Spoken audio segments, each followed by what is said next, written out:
नमस्कार, मैं हूं महिमा सिंह कंवर। हमारे खास कार्यक्रम भारत विशेष में आपका स्वागत है। रूस यूक्रेन युद्ध ऐसे मुहाने पर पहुंच गया है जहां से पूरी दुनिया में भय है, क्योंकि माना जा रहा है विश्व युद्ध तय है।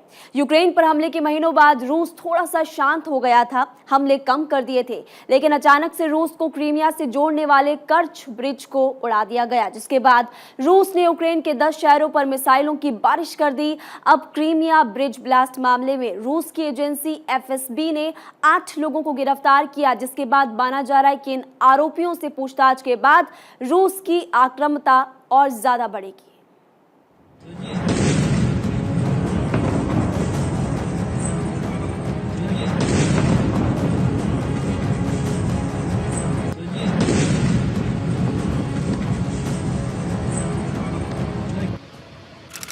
8 अक्टूबर 2022।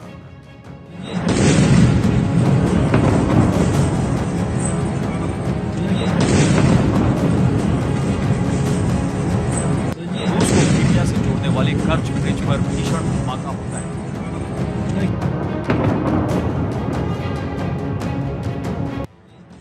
धमाके में पुल का कुछ हिस्सा गिर जाता है।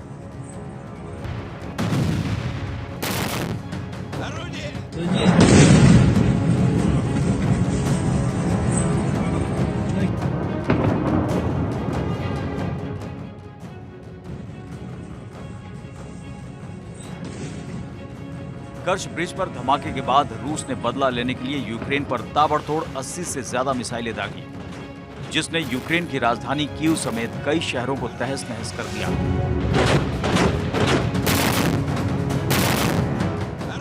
एक तरफ यूक्रेन पर रूस की बमबारी जारी थी, दूसरी तरफ रूसी जांच एजेंसी एफएसबी जांच पड़ताल में जुटी थी। कब्जे वाले क्रीमिया के कर्च ब्रिज के पुल पर खड़े ट्रक में धमाके के आरोप में 8 संदिग्धों को गिरफ्तार किया गया, जिनमें 5 रूसी शामिल हैं।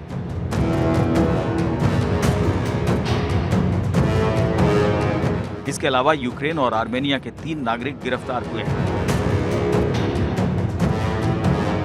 साथ ही 12 अन्य संदिग्धों की पहचान की गई है, यानी मामले में और भी गिरफ्तारियां हो सकती हैं।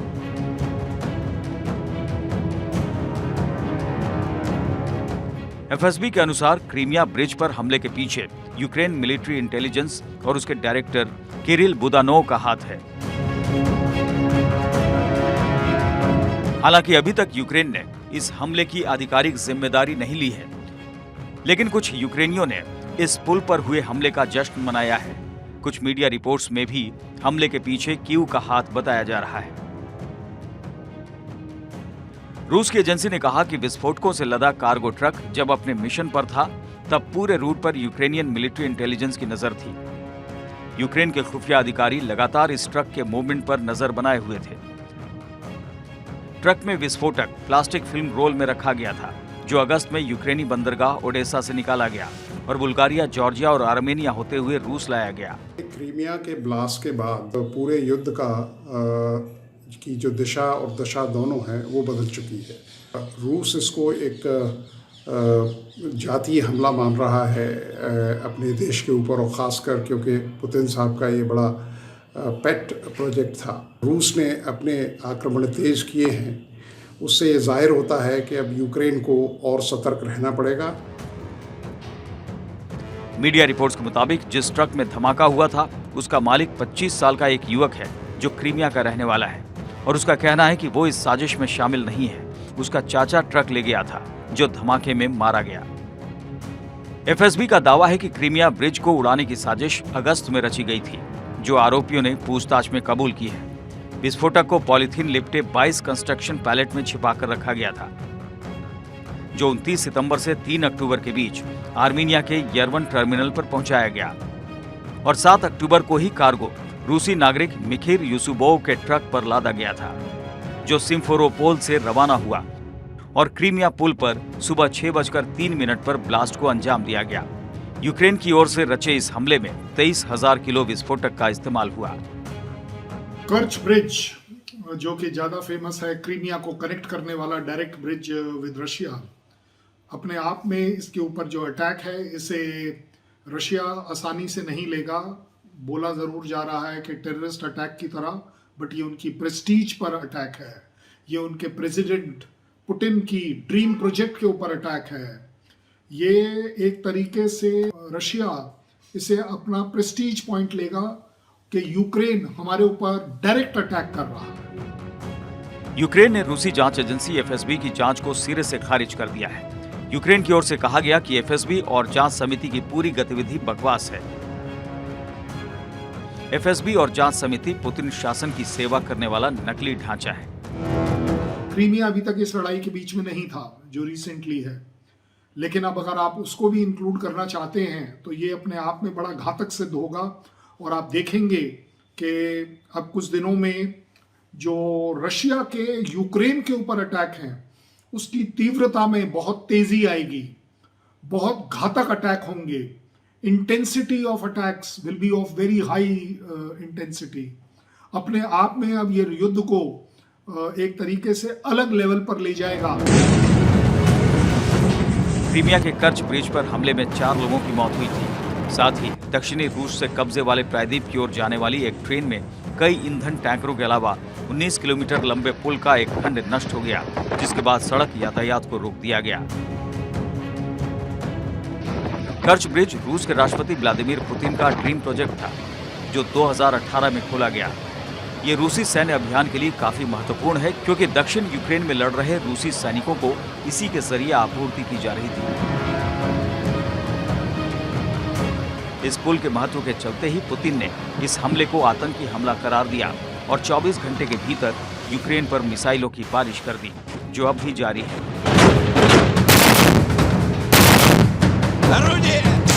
रूस की मिसाइलों और बमबारी से अब तक करीब 25 लोगों की मौत हो चुकी है, जबकि 100 से ज्यादा लोग घायल हुए हैं। लोग इतने डरे हुए हैं कि अब फिर से बंकरों में रहने को मजबूर हैं। कर्च ब्रिज हमले के पीछे एफएसबी यूक्रेन का हाथ बता रही है। ऐसे में जांच रिपोर्ट पुतिन के हाथ में पहुंचने के बाद एक बार फिर से यूक्रेन पर मिसाइलों की बारिश होने की संभावना है। Bureau report, Bharat 24। और रूस की यूक्रेन पर ताबड़तोड़ मिसाइल हमले के बाद एक बार फिर हथियारों की होड़ शुरू हो गई है। यूक्रेन को पश्चिमी देश एयर डिफेंस सिस्टम समेत तमाम हथियार दे रहे हैं। कुछ तो भेजे भी जा चुके हैं, जबकि कुछ की जल्द ही डिलीवरी शुरू होगी। इसी बीच यूक्रेन ने रूसी हथियारों की मांग की है, जिसके बाद अमेरिका अपने सहयोगियों से रूसी और सोवियत एरा के हथियारों को जुटाने में लगा है।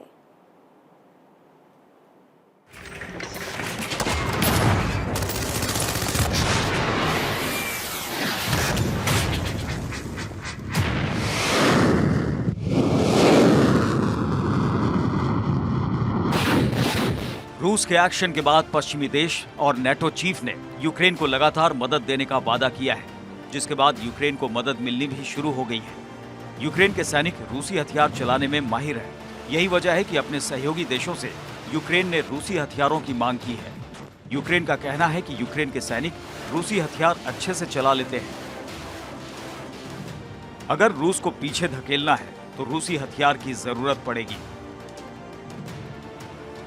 यूक्रेन की अपनी तरह की अलग मांग पर अमेरिका आगे आया है और वो दुनिया भर में अपने सहयोगियों से रूसी और सोवियत एरा के हथियारों को इकट्ठा करने में लग गया है, जिसमें अमेरिका काफी हद तक सफल भी हो रहा है।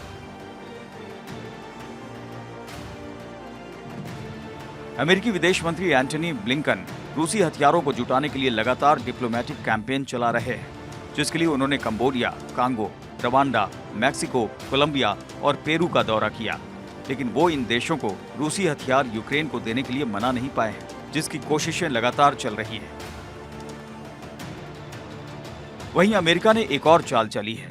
ग्रीस और तुर्की की दुश्मनी से घिरे साइप्रस को अपने खेमे में करने के लिए उस पर लगे प्रतिबंध हटा लिए हैं, क्योंकि 70 के दशक में मुश्किल में घिरे साइप्रस ने सोवियत यूनियन का रुख किया था और उसके बाद तब से ही रूसी हथियार है। इसी वजह से अमेरिका ने उस पर प्रतिबंध भी लगा रखा था।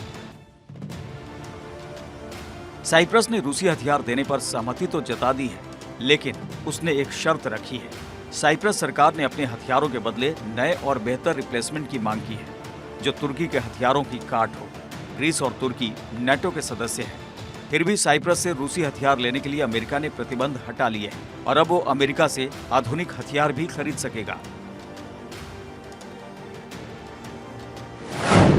साइप्रस के पास काफी संख्या में रूसी rocket launcher, surface to air missile, helicopters, tank और बख्तरबंद गाड़ियां हैं। इन हथियारों के दम पर यूक्रेन अपने हारे हुए इलाकों को फिर से हासिल कर सकता है, साथ ही पुतिन को इस युद्ध में मात भी दे सकता है। वहीं रूस का पड़ोसी देश फिनलैंड बढ़ चढ़ कर मदद कर रहा है और सोवियत संघ के समय बनी AK-47 असॉल्ट राइफल के साथ गोला बारूद यूक्रेन को दे रहा है। वहीं दक्षिण Korea bullet proof jacket, helmet, medical equipment दे रहा है। सोवियत संघ के समय में बनी AK-47 अब तक की सबसे घातक राइफल में से एक मानी जाती है। AK-47 को 1947 में मिखाइल कलाशनिकोव ने बनाया था। इस राइफल से 1 मिनट में 600 राउंड फायर किए जा सकते हैं, जो 710 मीटर प्रति सेकंड की रफ्तार से निकलती है। AK-47 8 पुर्जों से मिलकर बनी है, जिसे 1 मिनट में जोड़ा जा सकता है और इसे चलाना और मेंटेन करना काफी आसान है। वो देश जो कभी सोवियत यूनियन का हिस्सा थे, वो भी यूक्रेन की युद्ध शुरू होने से अब तक मदद कर रहे हैं। एस्टोनिया वज्र गन दे रहा है। चेक रिपब्लिक टैंक और तोपखाने देकर यूक्रेन की मदद कर रहा है। लातविया और स्लोवाकिया भी हेलीकॉप्टर दे रहे हैं। वहीं पोलैंड बख्तरबंद गाड़ियां और BM-21 ग्रैंड रॉकेट लॉन्चर दे रहा है। अमेरिका, ब्रिटेन और यूरोपीय यूनियन के बाद जो चौथा देश सबसे ज्यादा सैन्य सहायता यूक्रेन को दे रहा है, वो है पोलैंड, जो कभी सोवियत संघ का हिस्सा हुआ करता था। इस तरह की प्लेज वेस्टर्न कंट्रीज ने, खासकर अमेरिका और जर्मनी ने यूक्रेन को की है कि वो सामरिक तौर पे यूक्रेन की मदद करेंगे, वो इस युद्ध को और थोड़ा लंबा खींच देगा। लेकिन मुझे नहीं लगता रूस पीछे हटेगा और रूस अपने जो आक्रमण हैं उनको और तेज करेगा, जिससे वो यूक्रेन पे और यूरोप के देशों पे अपना प्रेशर बना के रखे। अमेरिका नेटो सदस्यों के अलावा दुनिया भर के उन देशों से संपर्क कर रहा है जो रूसी हथियार दे सकते हैं। अमेरिका ने ऐसे 24 देशों को चिन्हित किया है जिनके पास 6300 से ज्यादा रूसी हथियार हैं। इनमें से ज्यादातर देशों ने यूक्रेन रूस युद्ध के लिए पुतिन को जिम्मेदार ठहराया था। यानी रूस की सख्ती के बाद पश्चिमी देशों को खतरा नजर आ रहा है। यही वजह है कि अब यूक्रेन की हर तरह से वो मदद करने के लिए आगे आ रहे हैं और दुनिया भर से रूसी हथियार जुटा रहे हैं। Bureau report, Bharat 24। यूक्रेन में परमाणु युद्ध की आहट के बीच लोग बंकरों की ओर देख रहे हैं और बंकरों की ओर रुख भी कर रहे हैं। ऐसे में बंकरों की मांग भी बढ़ गई है। लोग बंकरों में खुद को सुरक्षित महसूस कर रहे हैं। इन सब की वजह है पुतिन की एक धमकी, जिससे दुनिया में वर्ल्ड वॉर 3 की आहट है।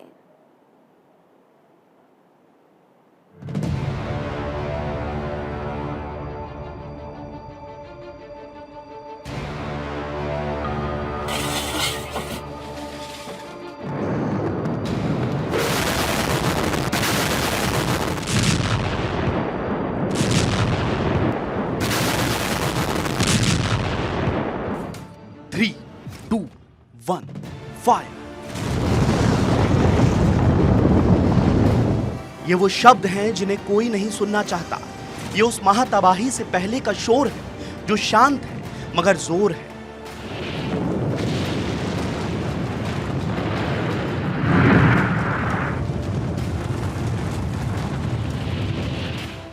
दो देश जंग में हैं।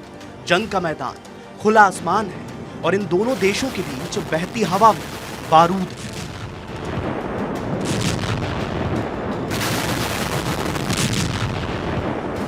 रूस और यूक्रेन के बीच युद्ध है। दोनों देशों के राष्ट्राध्यक्षों के अपने अपने तर्क हैं। वर्चस्व की कहानी है जिसमें राष्ट्रवाद से लेकर संप्रभुता का घोल है। लेकिन आम लोगों के बीच क्या है, इसको भी तो समझना होगा।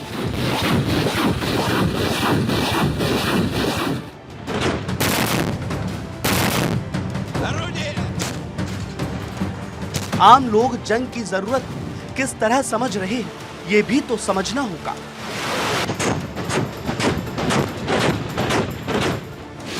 फिलहाल यूक्रेन के लोगों के बीच जंग का मतलब डर है, खौफ है, दर्द है, शंकाएं हैं। भविष्य की चिंताएं हैं। इसको समझने के लिए ज्यादा दूर तलक जाने की जरूरत नहीं, बल्कि उस गहराई में उतरना होगा जहां अब यूक्रेन के लोग उतरने को मजबूर हैं। इसे बंकर कहते हैं। यूक्रेन में अब लोगों का कहना है कि बंकर ही बचाएगा। दरअसल रूस की परमाणु बम बरसाने की धमकी के बाद से ही लोगों के बीच दहशत है। अपनी सुरक्षा के लिए यूक्रेन में लोगों ने बंकर बनाने शुरू कर दिए हैं। तेजी से सैन्य ग्रेड के बंकर बनाए जा रहे हैं। खतरे को देखते हुए लोगों ने इन बंकरों में खाना स्टोर करना शुरू कर दिया है। रिपोर्ट्स के मुताबिक यूक्रेनी कई महीनों का खाना स्टोर कर रहे हैं। कीव और आसपास के कई शहरों में फूड स्टोर्स लगभग खाली हो गए हैं। रिटेल फूड चेन के आसपास अच्छी खासी भीड़ देखने को मिल रही है।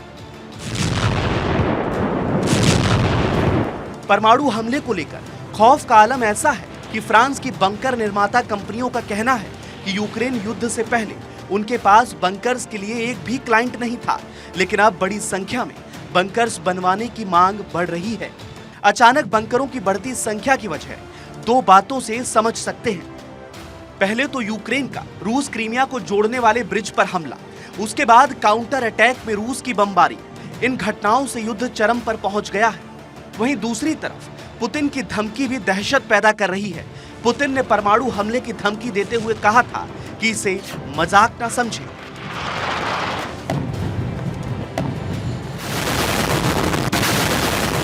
Свою волю и то решение о своем будущем, которое примет большинство жителей Донецкой и Луганской народных республик, Запорожской и Херсонской областей, мы поддерживаем. В своей агрессивной антироссийской политике Запад перешел всякую грань.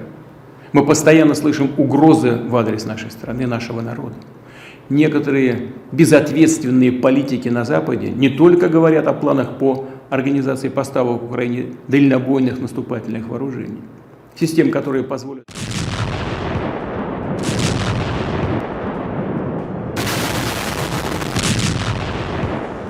पुतिन की यह धमकी 1945 में जापान के हिरोशिमा और नागासाकी पर हुए परमाणु हमलों के बाद पनपे दर्द को कुदेरती है, उस डर को दोबारा जन्म देती है। परमाणु हमले से इंसानियत तबाह होती है, इसी डर को लोग समझ रहे हैं। परमाणु हथियारों को समझने की कोशिश करें तो परमाणु हथियार सामूहिक विनाश के हथियार होते हैं। ये हथियार न्यूक्लियर एनर्जी का इस्तेमाल करते हैं।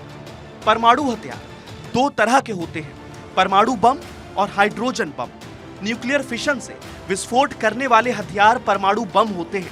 न्यूक्लियर फ्यूजन से विस्फोट करने वाले हथियार हाइड्रोजन बम होते हैं।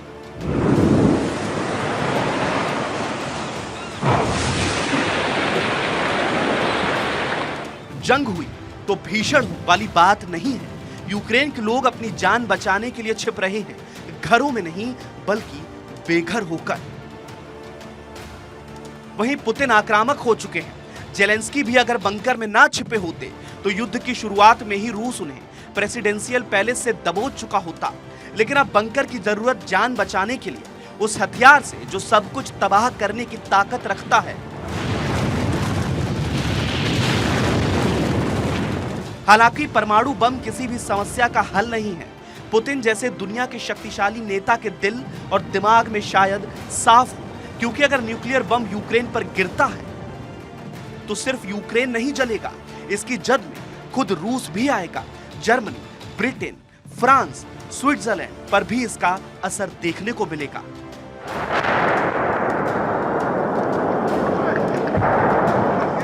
कोल्ड वॉर के समय में भी बड़े पैमाने पर बंकर बनाए गए थे। परमाणु बम बनाने के पीछे यह मकसद होता है कि हमारे अस्तित्व पर चोट करने वालों को हम तबाह कर देंगे, उनका सर्वनाश कर देंगे। बात साफ है, लेकिन यह गुमान की बात है कि दूसरे वर्ल्ड वॉर से दहली दुनिया में परमाणु हमला उसके बाद कभी नहीं हुआ।